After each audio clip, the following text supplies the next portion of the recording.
So there you are. I've been searching for you, and now I see you. Taller than I remember. Weathered in ways I couldn't have predicted. You move through the world with this strange combination of caution and recklessness, guarding your steps but leaving your heart wide open. Do you recognize me? It's me, the younger version of you, the one with bloody knees and shaking fingers, the one who used to lie awake wondering if this ache would be permanent. When I watch you now, I'm amazed we survived long enough to become this. Every night I used to wish I could grow into someone with your kind of resilience. Even when you're barely holding it together, you keep going. I watch the wars you wage in the quiet spaces of your life, and I think to myself, someday I'll carry that same fire. I've often wondered what I would have done if I had faced what you face. Would I have shattered completely? Would I have disappeared? But you remain. You keep saying yes to another day, even when existence itself feels like violence. That kind of courage leaves me speechless. I am you, just from an earlier chapter. Still hurting, still uncertain, still questioning whether this suffering has an expiration date. But seeing you there, knowing I'll eventually arrive where you stand, that gives me something I didn't have before: hope. You can't always recognize it in yourself, but from where I'm standing, it's obvious. Every mark on your body is evidence that you shielded me from worse. Every forward motion you make is a covenant that my suffering will mean something. I'm so incredibly proud of you, more than you know. And when the darkness wraps around you so tight you can't see your own hand, hold on to this. You're not fighting alone. I'm right here, the child inside you, still rooting for you. And because I believe in you so completely, I need you to understand what I see. Not just the brilliance you radiate, but the heaviness you try to hide. The struggles you think go unnoticed. I see the wounds you carry, the ones you conceal beneath fabric and forced cheerfulness. From my perspective, they're not signs of weakness. They're evidence. Evidence that you walked through flames and emerged intact enough to continue. Evidence that every injury became a threshold you refused to abandon. I notice the choices you torment yourself over when the world goes quiet. You label them failures, but I see them as navigation tools. Every misstep you punish yourself for is simply another route that delivered you to this moment. And I wouldn't trade this moment for any other. Because right now you're breathing. Right now you're standing, and that's everything. You view yourself through a lens of damage and imperfection, but I see something else entirely. I see a container that has weathered every tempest that tried to break it. I see the person I used to imagine becoming back when I was too young to comprehend what survival actually requires. Here's what you need to understand. When you're convinced you have nothing left, remember you are my reason to keep going. Every inhale you take proves to me that this pain is temporary. Every step forward demonstrates that maturing doesn't mean surrendering. And when you stumble, when you fracture, when you collapse, I don't witness failure. I witness someone who refuses to quit. And I love you for that determination. You might believe you're isolated in this battle, but that's never been true. I'm here with you, the younger you, still observing, still growing, still having faith. I'll never leave you. In your silence, in your disorder, in your quiet triumphs. My pride in you will never diminish. But here's what most people don't understand about this relationship between who you were and who you've become. It's not just poetic sentiment. It's quantum reality. When you acknowledge the child within you, when you truly see them and honor their experience, something shifts in the field of your consciousness. You're not just remembering the past. You're literally changing the energetic signature of every moment that led you here. Think about it. That younger version of you exists not just in memory, but as a living frequency within your system. Every cell in your body has been replaced multiple times since you were that child. Yet somehow the emotional imprint remains. The fear remains. The hope remains. The wondering remains.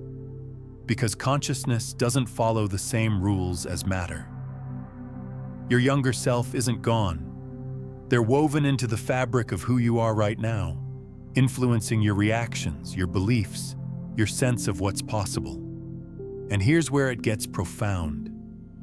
When you turn toward that younger self with compassion instead of shame, when you stop trying to leave them behind and instead bring them forward with love, you're not just healing the past.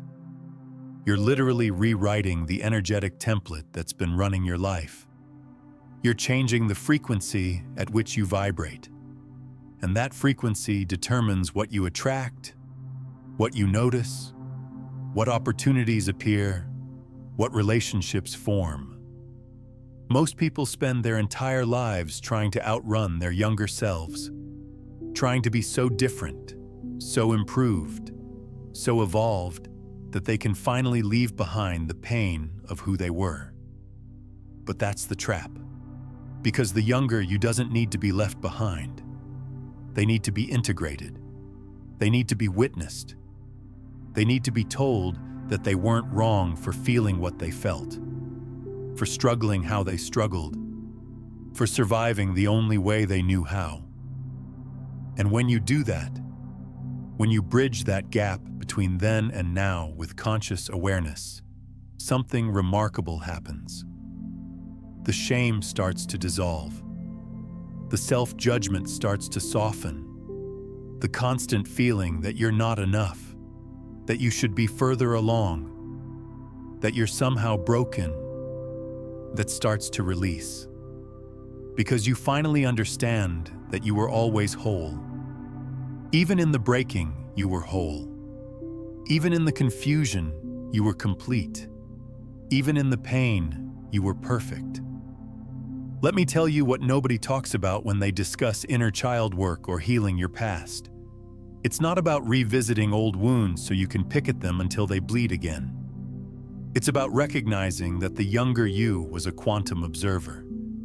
They were collapsing possibility into reality with every belief they formed, every conclusion they drew, every decision they made about what life was and what they were worth. And those observations, those collapsed possibilities, they became the foundation of your current reality. So when you were young and you decided, maybe unconsciously, that you weren't safe, that love was conditional, that you had to earn your place in the world, that you had to be perfect to be worthy, those weren't just thoughts. Those were acts of creation. You were literally building the architecture of your adult experience. And now, decades later, you're still living inside a structure that was designed by someone who didn't have all the information, who was operating from incomplete data, who was doing their absolute best with what they had. But here's the liberation. You're not trapped in that structure. You can renovate. You can rebuild. You can update the blueprint, not by rejecting your younger self, but by dialoguing with them, by asking them what they needed then that they didn't receive, by giving them now what they were missing then, by showing them that the conclusions they drew were understandable but not necessarily accurate. And this isn't just psychological theory. This is quantum mechanics applied to consciousness. When you observe something, you change it. When you bring awareness to something, it transforms. When you shine light into a dark corner, the darkness doesn't fight back. It simply reveals what was always there, waiting to be seen. So right now, as you're watching this, I want you to do something. I want you to actually feel into the presence of your younger self, not as a memory, but as a living energy inside you. Where do you feel them? Is it in your chest, your throat, your stomach? Just notice. Don't judge. Don't try to fix. Just notice. Because that sensation, that tightness or heaviness or ache, that's not a problem to be solved. That's a communication. That's your younger self trying to get your attention, trying to tell you something you need to hear. And most of the time, what they're trying to tell you is incredibly simple. I'm still here. I still matter. Please don't forget me in your rush to become someone else. And when you pause like this, when you actually listen, you create a bridge between your past and your present. You create coherence in your system. And coherence is everything. Because when your past and present are at war, when part of you is trying to move forward while another part is frozen in yesterday, you fragment your energy. You split your power. You send mixed signals to the field of possibility around you. And then you wonder why manifestation feels so difficult, why change feels so impossible, why you keep recreating the same patterns over and over. But when you bring all of you into alignment, when the child and the adult are finally on the same team, when your past and present are working together instead of against each other, that's when everything shifts. That's when you stop operating from lack and start operating from wholeness. That's when you stop seeking external validation and start recognizing your inherent worth. That's when you stop waiting for permission and start claiming what's already yours. If this perspective is shifting something in you, take a moment to like this video and subscribe to the channel so you stay connected to this frequency of transformation. Now, I want you to pause right here for a moment. Take a breath and comment below with this exact phrase. I see you, younger me, and I'm bringing you home. Not as a casual interaction, but as an energetic declaration. As a signal to the quantum field that you're ready to integrate what you've been rejecting. As a conscious interruption in the loop of shame or abandonment or self-judgment that might have been running for years. Go ahead, drop that comment now. I see you, younger me, and I'm bringing you home. Because here's what changes when you make that declaration. You stop being fragmented. You stop being at war with yourself. You stop trying to prove you're different from who you were. And you start recognizing that who you were is the foundation of who you're becoming. Not a foundation to be demolished, but a foundation to be honored and built upon. And your younger self, they notice. They feel it when you stop running. They feel it when you turn around and extend your hand instead of your back. They feel it when you say, "You're not too much. You're not too broken. You're not too damaged. You're exactly what I needed to become who I am." Think about all the ways you've been taught to relate to your past. You're supposed to let it go, right? You're supposed to release it, transcend it, rise above it. But what if that's been the problem all along? What if letting go has just been another form of abandonment? What if your younger self doesn't need to be released? They need to be retrieved. There's a difference, and it's everything. Releasing means pushing away. Retrieving means bringing close. Releasing means you're still treating your past as something shameful that needs to be discarded. Retrieving means you're recognizing your past as something sacred that needs to be integrated. And integration, true integration, doesn't mean you have to relive the pain. It doesn't mean you have to dramatize the trauma or perform the healing for an audience. It means you simply acknowledge you honor the resilience it took to survive it, and you allow that younger version of you to finally rest in the knowing that they did enough. They were enough, and they brought you here. Here's what I know to be true, and I've watched this play out in countless lives. The moment someone stops being ashamed of their younger self is the moment their entire reality begins to reorganize. Because shame is one of the densest, most constrictive frequencies you can hold. It collapses possibility. It narrows your field of perception. It tells you that certain futures aren't available to you because of what happened back then. But when you dissolve that shame, when you replace it with compassion, with understanding, with radical acceptance of what was, you literally expand your field of possibility. You open doorways that were previously invisible. You become magnetic to experiences that were previously unavailable. Not because you did anything to deserve them, but because you stopped vibrating at a frequency that repelled them. This is where consciousness and quantum physics stop being theoretical and start being practical. Your emotional state isn't just how you feel, it's the lens through which you perceive reality. It's the frequency at which you broadcast into the field. It's the attractor pattern that determines what shows up in your experience. And when you shift from shame to compassion, from rejection to integration, from fragmentation to wholeness, you shift everything. Your younger self knows this. They've been trying to tell you this the whole time. Every time you feel that ache in your chest, every time you have that dream where you're back in your childhood home, every time you react disproportionately to something small, that's not pathology. That's communication. That's your system trying to bring your attention to what still needs to be seen, what still needs to be heard, what still needs to be loved. And the beautiful thing is, you don't have to go back in time to do this work.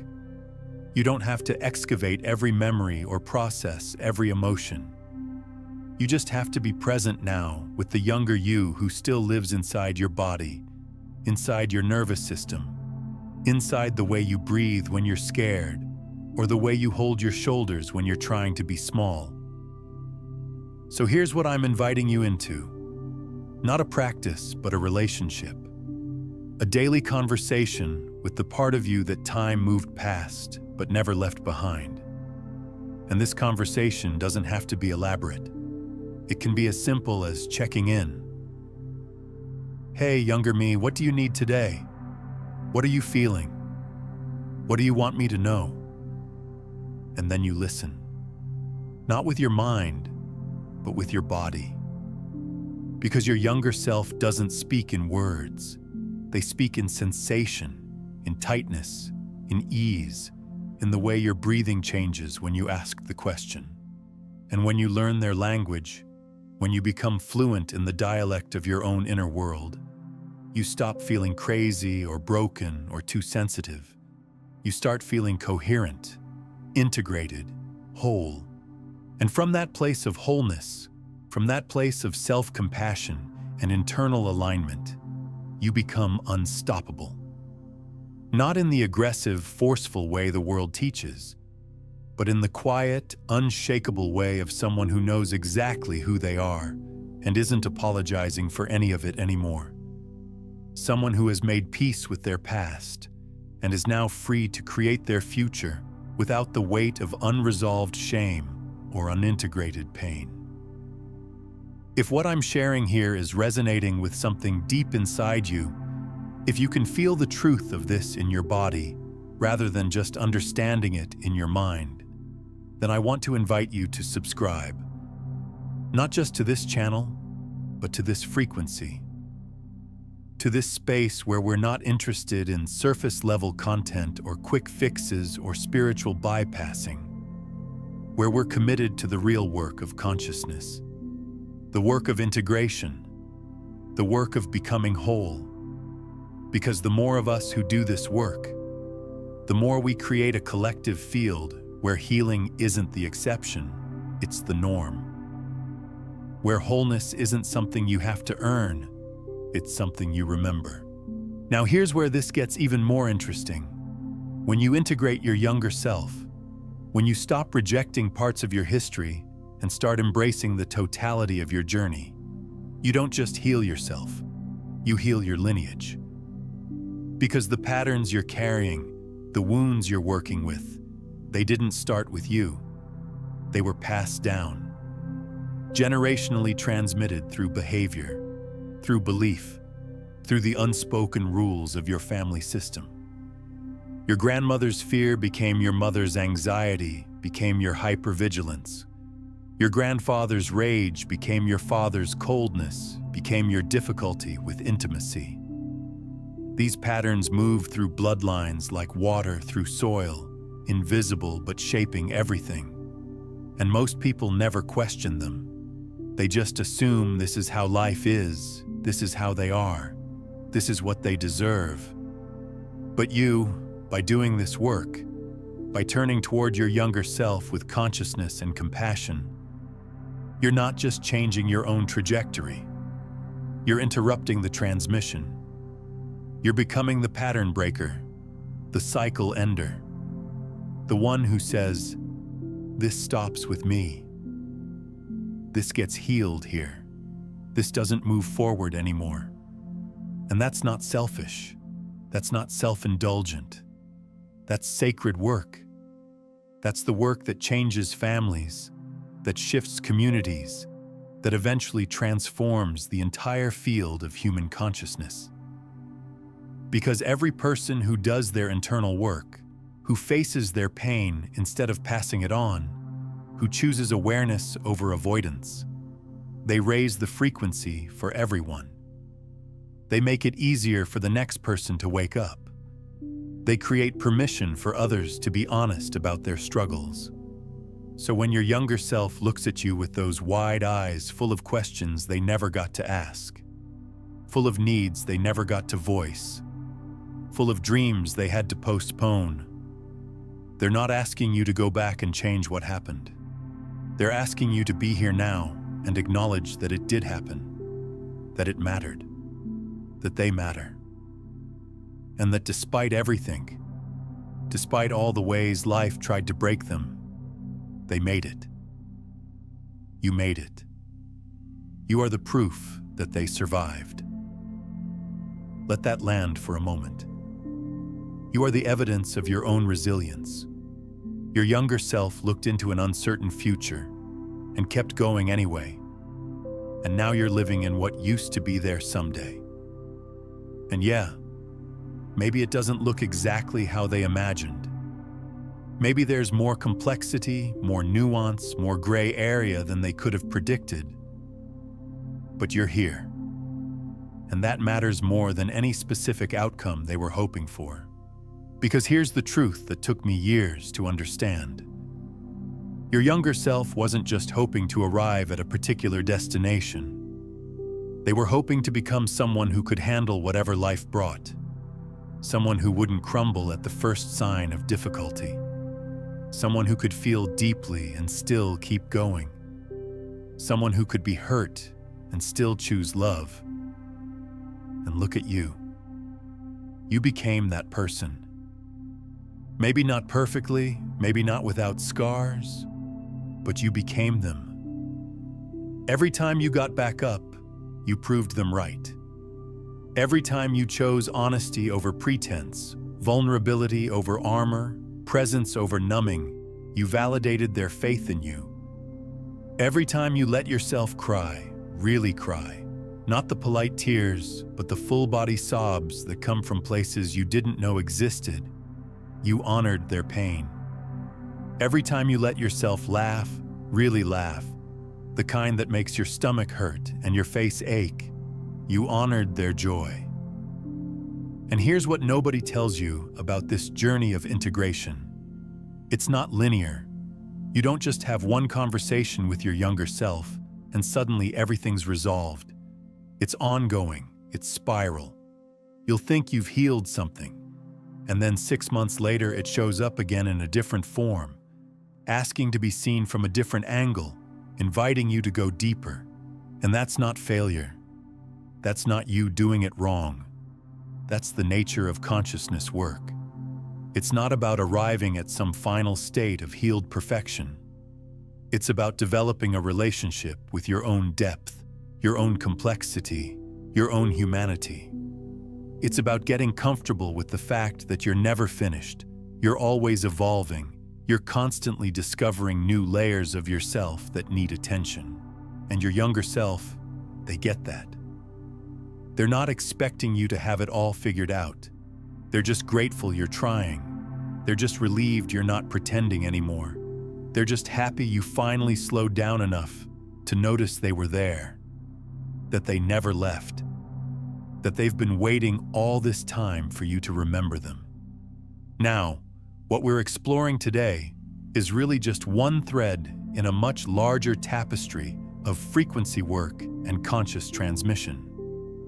If you're feeling called to understand the complete architecture of how your inner state creates your outer reality, how these frequencies actually operate, and how to move from unconsciously broadcasting pain to consciously transmitting wholeness, I've compiled everything into a comprehensive guide called Beyond the Frequencies, a quantum guide to consciousness mastery.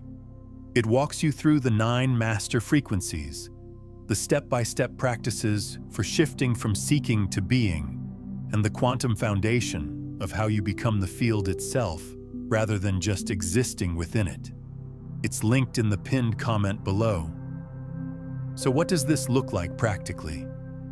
How do you actually integrate your younger self in a way that's real, that's embodied, that creates tangible change in your life?